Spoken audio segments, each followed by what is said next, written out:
반가워요. 이렇게 복잡하고도 미묘한 주제에 함께 다가오신 용기에 진심으로 감사드려요. 오늘 우리가 이야기하려는 것은 가까운 누군가 사랑하거나 신뢰했던 사람. 그 사람이 혹시 내게 숨겨진 부정적인 감정을 가지고 있지는 않을까? 심지어 나도 모르게 적이나 공격성을 품고 있지는 않을까 하는 그 불안하고 껄끄러운 질문이에요.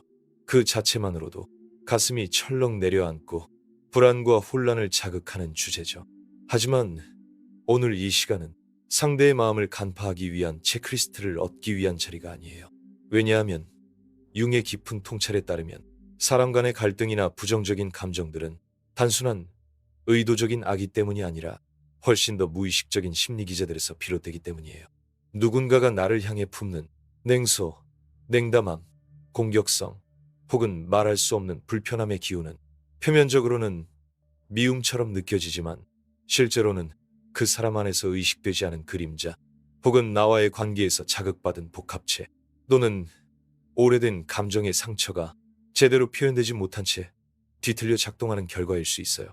반대로 나 자신이 상대의 반응 속에서 미움을 느꼈다고 생각했지만 사실은 내가 상대에게 품고 있는 분노나 상처, 혹은 자기 의심과 두려움이 투사 프로제선된 결과일 수도 있죠. 그러니 우리가 조심해야 할 것은 상대가 나를 싫어하는지 아닌지를 따지는 것보다 그 감정이 떠오를 때 나는 지금 이 관계에서 무엇을 느끼고 있는가? 그 감정은 나의 어떤 과거 경험, 상처, 혹은 두려움과 연결되어 있는가? 하는 자기 관찰의 태도예요. 융은 이렇게 말했어요. 우리가 다른 사람에게 강하게 반응할 때 그 반응은 거의 항상 우리 자신의 무의식적 내용을 건드리기 때문이다. 그래서 우리가 지금 시도하려는 것은 누군가의 감정을 단정하거나 의도를 해석해내는 것이 아니라 그 관계 속에서 나와 상대 모두의 무의식이 어떻게 작용하고 있을 수 있는지 그 심리적 역동을 깊이 들여다보는 거예요. 이 여정의 목적은 단 하나예요. 조금 더 깨어있는 시선으로 관계를 바라보고 나 자신을 이해하며 나와 타인 모두에게 조금 더 진실되고 건강한 공간을 마련해 주는 것. 그 시작점은 언제나 타인을 분석하는 것이 아니라 자신의 내면을 정직하게 바라보는 것에서 비롯됩니다. 그리고 그것은 결코 쉬운 길이 아니지만 가장 의미 있고 가장 인간적인 길이에요. 오늘 이 섬세하고 민감한 주제를 함께 탐색해 보려는 당신의 용기에 다시 한번 깊이 감사드려요. 이제 우리 안에 작동할 수 있는 무의식의 메커니즘들을 하나씩 조심스럽게 들여다보려 해요. 괜찮으시다면 이제 첫걸음을 함께 내딛어 볼까요? 좋아요. 이제 우리 여정의 첫걸음을 디뎠어요. 그 시작은 바로 융이 말한 그림자, 그리고 그것이 무의식 중에 작동하는 가장 흔하면서도 고통스러운 방식인 투사의 메커니즘이었죠. 우리 모두는 인정하고 싶지 않은 자신을 갖고 있어요. 자신의 나약함, 질투, 분노, 게으름, 시기심, 허영, 이 모든 것들은 나는 이런 사람이 아니야 하고 의식에서 밀어내고 숨기고 싶어 해요. 하지만 그렇게 밀어낸 감정들은 사라지지 않아요. 그림자 속에 숨어 있다가 내가 가장 가까운 사람들 위해 가장 민감하고 지속적인 방식으로 투사됩니다. 왜 하필이면 가장 사랑하고 가까운 사람들에게 이런 무의식적 공격이 향할까요? 그건 바로 진짜 친밀한 관계만이 우리의 깊은 상처와 복합체를 자극할 수 있기 때문이에요. 가족, 연인, 친구처럼 나의 안전지대 안에 있는 사람은 내 안에 묻혀있던 오래된 감정을 끌어올릴 수 있는 유일한 존재예요. 그리고 가까이 있을수록 그들의 행동이나 말투, 표정 하나하나가 내 무의식이 투사할 수 있는 스크린이 되기 쉬워요. 그래서 우리가 종종 겪는 경험이 있어요. 상대방이 나를 계속해서 비판하거나 사소한 실수에도 과도하게 화를 내거나 내 단점을 집요하게 들춰내며 날카롭게 반응하는 경우. 그럴 때 우리는 이렇게 느끼죠. 왜 나만 보면 그렇게 민감하게 굴까? 나를 진심으로 싫어하는 걸까? 도대체 왜 이렇게 비난이 많지? 하지만 그 반응이 단순한 미움이나 악이라기보다는 그 사람이 인정하지 못한 자기 자신의 그림자를 무의식적으로 나에게 투사하고 있는 것일 수 있어요. 예를 들어 자신의 공격성을 부정하는 사람은 늘 상대방이 예민하다, 화가 많다, 분위기를 망친다고 느껴요. 자신의 나태함이나 피로감을 인정하지 못한 사람은 늘 상대방이 게으르다, 무기력하다, 책임감이 없다고 말해요. 자신의 열등감이 강한 사람은 자신감을 가진 타인을 보며 거만하다, 자기중심적이다, 돈 없는다고 생각하죠. 이러한 투사는 무의식적으로 이루어지기 때문에 그 사람은 진심으로 그렇게 보인다고 믿고 있어요. 자신이 문제의 일부라는 걸 전혀 인식하지 못한 채 그 사람이 문제라고 확신하죠. 그래서 그것은 상대방에게 깊은 상처를 남기며 마치 숨겨진 적에 또는 비합리적인 미움처럼 느껴지게 만들어요. 투사의 또 다른 모습은 관계 속에서 특정 인물을 희생양으로 만들 때 나타나요. 그 사람이 모든 문제의 원인처럼 느껴지고 사소한 실수도 엄청나게 부풀려지며 자신의 불안, 좌절, 자책감을 그 사람에게 쏟아붓는 시기예요. 그러한 패턴은 종종 부모와 자녀, 연인 사이에서 자주 나타나요. 예를 들어 자신이 젊은 시절 하고 싶었던 꿈을 포기했던 부모가 자녀에게 끊임없이 넌 왜 이렇게 의욕이 없니? 왜 그렇게 미래가 없니? 정신을 차려야지 라고 말하는 경우, 사실 그 말은 자녀에게 향한 것이 아니라 자신 안에 묻힌 실현되지 못한 자아에게 향한 절규일 수도 있어요. 그래서 중요한 점은 이거예요. 투사하는 사람은 대부분 자신이 투사하고 있다는 걸 모른다는 것. 그는 진심으로 자신이 옳고 상대방이 잘못됐다고 믿고 있어요. 그래서 그 비판은 더 확신에 차 있고 그 비난은 더 단호하고 그 감정 반응은 더 강렬하고 고정적이에요. 여기서 우리가 할 수 있는 일은 상대방을 분석하고 판단하는 것이 아니라 나 스스로의 내면을 돌아보는 것이에요. 나는 누구에게 자주 짜증을 낼까? 어떤 성격을 보면 유난히 싫고 불편한가? 그 감정은 정말 그 사람의 문제일까? 아니면 내 안에 어떤 감정이 건드려진 것일까? 그 질문 속에서 우리는 관계를 맑게 하는 열쇠를 찾을 수 있어요. 다만 그림자의 투사는 우리 무의식의 한 단면일 뿐이에요. 이제 우리는 또 다른 중요한 흐름을 살펴보려 해요. 말로 드러나지 않는 적의 무의식의 공격성, 그리고 쌓여서 골마가는 감정, 수동적 공격성과 묵은 감정 원한의 심리학에 대해서요. 괜찮으시다면 다음 걸음으로 함께 가볼까요? 좋아요. 이제 우리 대화를 또 하나의 강력한 감정, 그리고 종종 무의식의 그늘 아래 숨어있는 감정으로 이어가 볼게요. 그 이름은 질투 혹은 시기심이에요. 질투는 누구나 한 번쯤 느껴본 적 있는 감정이지만 그만큼 인정하기 어려운 감정이기도 해요. 왜냐하면 질투를 느꼈다는 사실만으로도 우리는 왠지 작아진 것 같고 열등한 사람처럼 느껴지기 때문이에요. 그래서 많은 경우 우리는 그 감정을 무의식적으로 억누르고 그림자 속에 감춰두죠. 하지만 감정은 억누른다고 사라지지 않아요. 특히 질투는 가장 가까운 관계 안에서 가장 조용하지만 깊게 관계를 좀먹는 방식으로 나타날 수 있어요. 그 감정이 드러나는 방식은 직설적인 말이나 행동이 아니라 모호한 칭찬, 차가운 반응, 혹은 관심 없는 척 하는 태도처럼 매우 간접적이고 은근한 형태로 표현되곤 해요. 예를 들어 누군가가 좋은 소식을 전했을 때 그거 운 좋았네. 근데 그거 스트레스 엄청 클 텐데 라는 식으로 겉으로는 칭찬하는 척하지만 속에서는 상대방의 기쁨에 물을 끼얹는 말을 하는 경우가 있죠. 또는 진심 어린 축하나 지지가 부족하고 상대의 행복을 들은 후 주제를 급히 바꾸거나 의도적으로 관심 없는 척하거나 근데 이건 별거 아니지 않나? 같은 가벼운 말로 상대의 성취를 깎아내리는 경우도 있어요. 질투가 조금 더 깊고 해결되지 않았을 경우 무의식적으로 상대를 방해하거나 감정을 흐리게 만드는 행동으로까지 이어지기도 해요.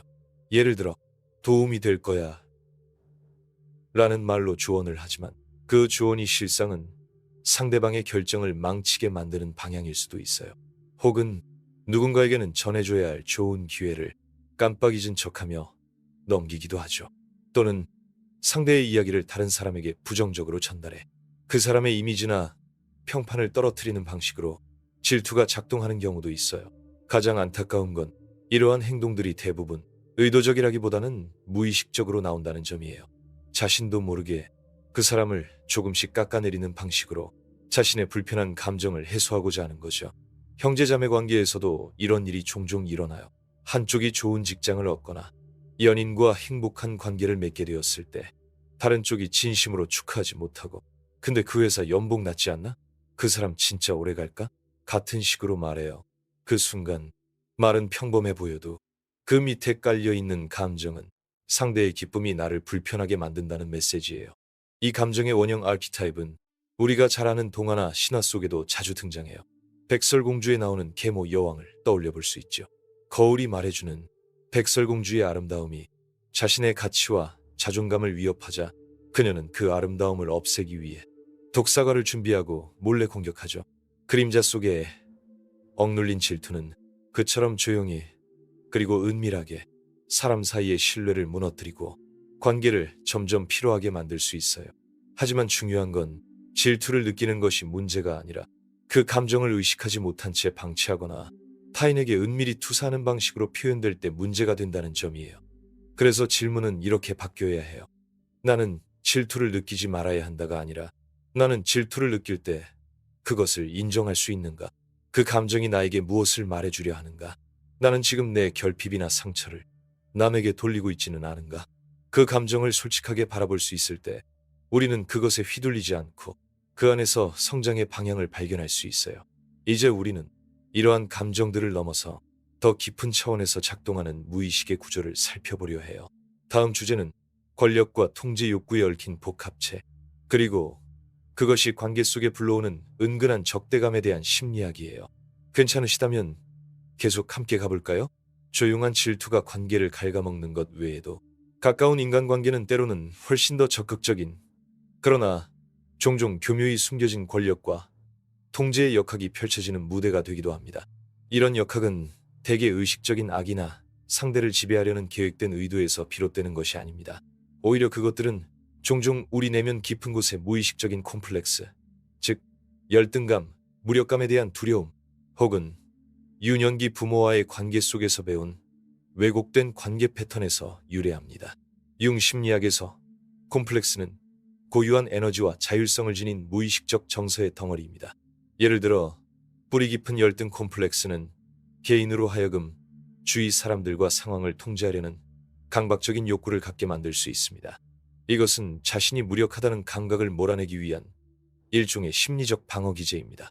이와 마찬가지로 권력에 대한 콤플렉스는 타인을 지배하거나 영향력을 행사함으로써 자존감을 확보하려는 욕구로 이어질 수 있고, 유기 버림받음의 상처와 관련된 콤플렉스는 상대방을 잃을지도 모른다는 극심한 두려움으로 인해 소유욕과 통제적 행동을 유발할 수 있습니다.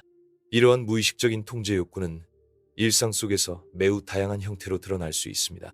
지나치게 상대방의 사생활이나 인간관계를 통제하려는 질투, 걱정이나 조언이라는 이름으로 반복되는 비판, 상대방의 자율성을 침해하면서 결정을 대신 내려주는 행동, 혹은 경제적 자원을 통해 의존 관계를 만드는 것 등이 이에 해당합니다. 겉으로 보기엔 보호하거나 도와주는 듯 보이지만 이는 사실상 관계 내에서 힘의 균형을 무너뜨리는 방식이며 통제자의 내면에 있는 불안과 콤플렉스를 잠재우기 위한 전략일 수 있습니다. 이와 긴밀히 연결된 또 하나의 역동은 상대방의 자존감이나 자율성을 교묘하게 약화시키려는 시도입니다. 이는 상대의 목표나 꿈을 미묘하게 폄하하거나 그건 좀 무리 아닐까? 넌 그런 스타일 아니잖아. 상대의 감정이나 인식을 부정하거나 그건 네 착각일 수도 있어. 그렇게까지 예민하게 굴 일은 아니잖아. 혹은 반복적으로 실수나 단점을 지적함으로써 나타날 수 있습니다. 그 이면에는 나 자신의 부족함을 직면하기 힘든 사람이 상대를 끌어내림으로써 무의식적으로 자신이 덜 위협받는다고 느끼려는 심리가 작용하고 있을 수 있습니다. 여기서 중요한 것은 이러한 통제적이거나 억압적인 행동이 대부분 의식적이지 않다는 점입니다. 그러한 행동을 보이는 사람은 실제로 자신이 도와주고 있다, 현실적으로 조언하고 있다, 사랑해서 그러는 것이라고 믿고 있을 수 있습니다. 그러나 그 밑바닥에는 두려움, 상처받은 자존감, 해결되지 않은 콤플렉스 같은 무의식적 동력이 작용하고 있으며 그것이 표면에서는 논리적이거나 이타적인 모습으로 포장되는 경우가 많습니다. 현대 심리학에서도 관계 내 권력 불균형이 어떻게 통제, 강압, 조종 등의 전략으로 이어지는지를 설명하는 연구가 다수 존재합니다. 특히 나르시시즘 관련 연구에서는 상대를 폄하하고 통제하며 조종하는 방식이 외적으로는 자신감 넘쳐 보이지만 실제로는 취약한 자존감을 유지하기 위한 수단으로 사용될 수 있음을 보여줍니다. 이는 융이 말한 권력 콤플렉스나 열등 콤플렉스가 관계 안에서 파괴적으로 작용할 수 있다는 통찰과도 깊은 관련이 있습니다. 의도가 어땠든 간에 이런 통제적 역학의 대상이 된 사람은 심리적으로 깊은 상처를 입습니다. 두려움, 불안, 분노가 쌓이고 자존감이 약화되며 자율성과 창의성은 억눌리고 무엇보다 관계의 핵심 기반인 상호 신뢰가 침식됩니다. 상대방이 의식적으로 미워하고 있는 것은 아닐 수 있지만 그 분위기 자체는 이미 관계를 도구로 물들이고 두 사람 모두의 성장을 가로막게 됩니다. 그래서 이 주제 역시 우리 자신에게로 거울을 돌려야 마무리됩니다. 나는 혹시 배려라는 이름으로 상대를 통제하고 있지는 않은가? 내 불안을 감추기 위해 무의식적으로 누군가를 깎아내리고 있지는 않은가? 나의 열등감, 권력 욕구, 혹은 유년기 상처에서 비롯된 콤플렉스가 지금 어떤 방식으로 내 관계에 작용하고 있을까? 이런 질문을 스스로에게 정직하게 던지는 것이 더 건강하고 균형 잡힌 관계를 위한 출발점입니다. 그리고 때로는 말보다 더 많은 것을 전달하는 몸짓과 말투라는 비언어적 메시지가 저기의 감정을 은밀히 드러낼 수도 있습니다. 다음은 이 주제를 함께 탐구해 보겠습니다. 우리의 탐구가 계속되면서 가까운 관계 속에서 적대감이나 원망이 은밀하게 나타나는 방식들에 대해 살펴보는 가운데 이제 우리는 훨씬 더 미묘하지만 강력한 영역에 도달합니다. 바로 비언어적 의사소통입니다. 말이나 행동 혹은 그 부재를 넘어 몸과 목소리에는 그것만의 언어가 있으며 이 언어는 때로는 말보다 더 강력하게 감정을 전달합니다. 융이 항상 강조했던 것처럼 정신은 전인격적으로 표현되며 이 침묵의 신호들 역시 무시할 수 없는 심리적 메시지를 품고 있습니다. 이 주제의 핵심은 바로 언어적 표현과 비언어적 표현 사이의 불일치입니다. 누군가의 말은 동의나 애정 혹은 무관심을 표현할 수 있지만 목소리는 차갑고 시선은 회피되며 몸은 긴장되고 닫혀 있다면 우리는 본능적으로 이 모순을 감지하게 됩니다. 바로 이러한 내적 부조화가 우리가 관계 속에서 불편함이나 신뢰 부족, 말로 표현되지 않은 어떤 기류를 느끼게 만드는 원인입니다. 예를 들어 목소리는 감정을 직접적으로 반영하는 통로입니다. 감정적 교류가 기대되는 순간에조차 목소리가 지속적으로 차갑고 무표정하며 감정적 뉘앙스가 전혀 없다면 이는 거리감, 무관심 혹은 억눌린 불만의 신호일 수 있습니다. 반면 말은 겉보기에 정중하거나 이성적인데 목소리에는 날카로운 냉소, 조롱, 참을성 없는 짜증이 섞여 있다면 이는 표면 아래에 감춰진 부정적인 감정을 암시합니다. 몸짓 역시 많은 것을 말해줍니다. 중요한 대화 중에 눈을 마주치지 않으려 하거나 특정 인물 앞에서 항상 몸이 긴장되어 있거나 팔짱을 끼고 어깨를 움츠리는 닫힌 자세를 취하거나 평소 자연스럽게 기대되는 신체적 접촉이나 물리적 친밀감이 일관되게 결여되어 있다면 예를 들어 연인이나 부모, 자식 사이에서 이것은 감정적 거리감이나 억제된 거부감을 시사할 수 있습니다. 심지어 매우 짧고 무의식적인 신호들, 즉 미세 표정 또한 주의를 기울일 가치가 있습니다. 예컨대 눈에 띄지 않게 얼굴을 스치고 지나가는 경멸이나 분노, 혐오의 표정, 이유 없는 잦은 한숨, 말하는 사람의 말을 듣는 동안 거의 보이지 않는 눈동자 굴리기, 눈이 함께 웃지 않는 억지스러운 미소 등은 모두 무의식이 외부로 새어나오는 작지만 중요한 단서가 될 수 있습니다. 누군가와의 대화 후 그 내용은 특별히 문제없어 보였지만 이상하게 허탈하거나 불편한 기분이 남았던 경험이 있으신가요? 이야기는 평범했고 말투도 겉보기엔 친절했지만 무언가 진심이 느껴지지 않았던 순간 말입니다. 그 사람의 눈빛이 멍하거나 미소가 어색하거나 대화 내내 몸이 긴장되어 있었던 것이 나중에서야 기억날 수도 있습니다. 이런 비언어적 불일치야말로 우리가 종종 설명하기 어려운 불신감이나 위화감을 느끼는 원인입니다. 하지만 이 영역을 해석할 때는 무엇보다 조심이 필요합니다. 비언어적 표현은 매우 모호하며 문화적 배경, 개인의 기질, 순간적인 신체적 정신적 상태에 따라 큰 영향을 받습니다. 어떤 사람은 단순히 피곤해서 목소리가 낮거나 통증 때문에 몸이 긴장되어 있거나 타고난 내향성이나 문화적 이유로 눈을 잘 마주치지 않을 수 있습니다. 따라서 이러한 신호를 곧바로 숨겨진 적이로 해석하는 것은 매우 위험한 오해로 이어질 수 있습니다. 우리가 주목해야 할 것은 개별적인 행동이 아니라 시간이 지남에 따라 일관되게 반복되는 특정 패턴이며 그 신호가 맥락과 어긋나는 경우입니다. 우리의 몸과 직관은 이러한 부조화를 가장 먼저 감지하는 센서이기도 합니다. 그런 느낌이 들었다면 그것은 상대를 비난하거나 단정하기 위한 근거가 아니라 관계를 더욱 면밀히 관찰하고 자신이 느끼는 감정에 주의를 기울일 신호로 삼는 것이 바람직합니다. 무엇보다 가장 효과적인 방식은 그것이 안전하고 가능한 상황일 경우 정중하고 솔직한 대화를 통해 이 모호함을 해소하려는 시도입니다. 다음 주제에서는 이러한 숨겨진 부정성의 또 다른 형태인 지지의 결여와 은밀한 방해의 문제를 살펴보겠습니다. 비언어적 소통이 우리에게 불편함이나 거리감을 남길 수 있는 것처럼 가까운 관계 속에서 표현되지 않은 적대감이나 원망은 때때로 훨씬 더 구체적인 형태로 드러나기도 합니다. 그것은 여전히 명확하게 지적하기는 어려우나 보다 직접적인 영향을 미치는 방식으로 나타납니다.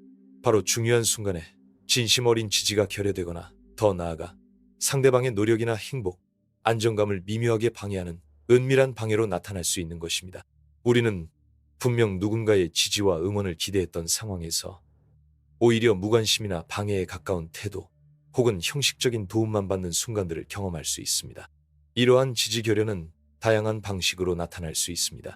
당신의 목표나 고민에 대해 지속적으로 무관심하거나 진심 없는 반응만을 보이는 친구나 가족이 있을 수 있습니다. 때로는 겉으로는 도와주겠다고 말하지만 실제 행동으로 이어지지 않거나 오히려 일이 더 꼬이게 만드는 사람도 있습니다.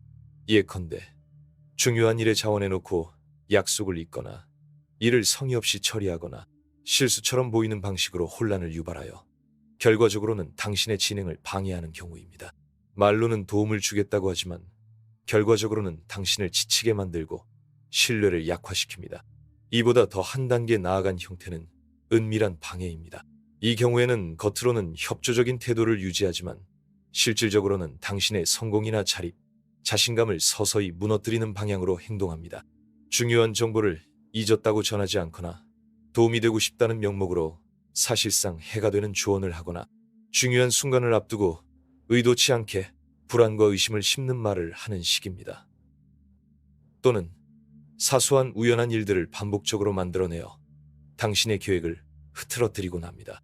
또한 흔히 나타나는 형태는 당신의 생각이나 기쁨에 대해 항상 악마의 변호인처럼 비판적 입장을 취하는 것입니다. 현실을 직시하라는 명목 하에 언제나 문제점과 위험성만을 강조하며 당신의 열정이나 추진력을 약화시키고 낙관적인 기세를 꺾습니다. 현실적인 조언이 때론 필요하긴 하지만 지속적이고 불균형적인 비관적 반응은 은근한 적대감의 표현일 수 있습니다. 또 하나 주목해야 할 지표는 중요한 순간에 반복적으로 부재하는 태도입니다. 당신이 중요한 발표를 하거나 축하를 받거나 혹은 슬픔을 겪을 때조차 이유를 대며 반복적으로 자리를 피하는 사람. 물론 일정이나 예기치 못한 상황은 누구에게나 있지만 일관되게 회피되는 태도는 단순한 우연이라 보기 어렵습니다. 이는 상대가 당신의 행복이나 고통에 진심으로 관여하지 않거나 심지어는 당신이 두드러지는 것을 무의식적으로 원하지 않는 마음을 반영할 수도 있습니다. 이러한 지지 결여나 은밀한 방해의 원인은 무엇일까요? 앞서 다뤘던 무의식적 심리작용들이 배경에 있을 가능성이 큽니다. 상대는 자기 안에 인정받지 못한 질투, 오랫동안 누적된 원망, 그림자의 투사, 혹은 열등감 또는 권력 콤플렉스 같은 심리 구조의 영향을 받고 있을 수 있습니다. 이 모든 것은 대부분 상대에게도 자각되지 않은 상태에서 작용하기에 그들은 자신이 왜 그런 행동을 하는지도 모른 채 논리적인 이유로 이를 정당화하려 할 수 있습니다. 여기서 핵심은 한두 번의 행동이 아닌 반복적인 패턴입니다. 각각의 사건은 합리적으로 설명될 수 있지만 당신이 지속적으로 무시당하고 기회에서 배제되고 소외되거나 위축되는 기분을 느낀다면 그 누적된 감정의 무게를 결코 가볍게 여겨서는 안 됩니다. 당신의 직감과 신체적 반응, 즉 그 관계가 지속적으로 지지받는 관계처럼 느껴지지 않는다는 내면의 목소리에 귀를 기울이세요. 이러한 인식을 통해 비로소 건강한 경계를 세우고 때로는 그 관계 자체의 지속 가능성을 다시 성찰할 수 있는 기반이 마련됩니다. 이제 이 여정의 마지막 단계인 결론으로 향해 갑니다. 이 대화를 통해 우리는 깊고도 때로는 거친 내면의 물결을 함께 항해하며 융의 관점에서 친밀한 관계 안에서 부정성, 적대감, 원망이 어떻게 은밀하게 작동할 수 있는지를 성찰해 보았습니다. 그림자의 투사에서부터 수동적 공격성, 무의식적인 질투의 침식, 통제의 역동성, 몸짓과 말투 속에 담긴 미묘한 언어, 그리고 지지의 부재에 이르기까지 다양한 심리적 기제를 살펴보았습니다. 이 여정의 목적은 처음부터 분명했습니다. 증오를 감지하는 법을 배우는 것이 아니라 고통과 관계의 독성을 낳는 무의식적 메커니즘을 조명하는 것이었습니다. 이 여정에서 우리가 반드시 기억해야 할 핵심 메시지는 바로 깊은 자기 성찰의 필요성과 신중함입니다. 관계의 문제를 통찰하는 것과 우리의 불안이나 상처를 타인에게 투사하는 것 사이에는 아주 얇은 경계가 존재합니다. 이러한 개념들을 남을 판단하고 낙인 찍는 도구로 사용하는 것은 매우 위험한 함정입니다. 융이 강조했듯이 진정한 변화를 위한 가장 안전하고 의미 있는 방향은 언제나 나 자신에게 향하는 길입니다. 나는 어디에서 내 그림자에 휘둘리고 있을까? 나는 어떻게 내 분노를 간접적으로 표현하고 있을까? 어떤 순간의 질투가 나를 갉아먹는가? 나는 언제 통제를 원하고 나의 말투와 몸짓은 어떤 메시지를 전달하고 있을까? 이처럼 복잡하고 섬세한 주제에 귀 기울여 주셔서 진심으로 감사합니다. 이러한 그림자적 관계의 층위를 들여다보는 일은 결코 쉬운 여정이 아니며 많은 용기를 필요로 합니다. 만약 이러한 심리적 철학적 탐구의 가치를 느끼셨다면 채널을 구독해 주시고 앞으로 이어질 이야기에도 함께 해주세요. 그리고 혹시 이 주제를 통해 떠오른 관계의 상처나 내면의 피로를 치유하고 싶은 마음이 드셨다면 저희가 준비한 영적 치유에 관한 전자책도 참고해보세요. 일상 속에서 마음의 평화와 회복을 찾고자 하는 분들을 위해 기획된 자료입니다. 자세한 내용은 설명란 링크에서 확인하실 수 있습니다. 결국 우리가 사랑하는 사람 안에 숨겨진 부정성과 마주한다는 것은 본질적으로 스스로와 깊이 마주해야 한다는 초대장이기도 합니다. 그것은 관찰력을 기르고 직관을 훈련하며, 그러나 지나치게 의심에 빠지지 않으면서 자신의 감정과 경계를 건강하게 표현하고, 무엇보다 내면의 진실과 가치를 잃지 않기 위해 나를 단단히 붙드는 과정입니다. 우리를 가장 잘 보호해주는 힘은 외부의 방어가 아니라 자기 자신에 대한 깊은 이해와 정직한 삶에서 비롯된 내적 통합의 힘입니다. 오늘도 그리고 내일도 그 온전함을 향한 길 위에서 함께 걸어갈 수 있기를 바랍니다.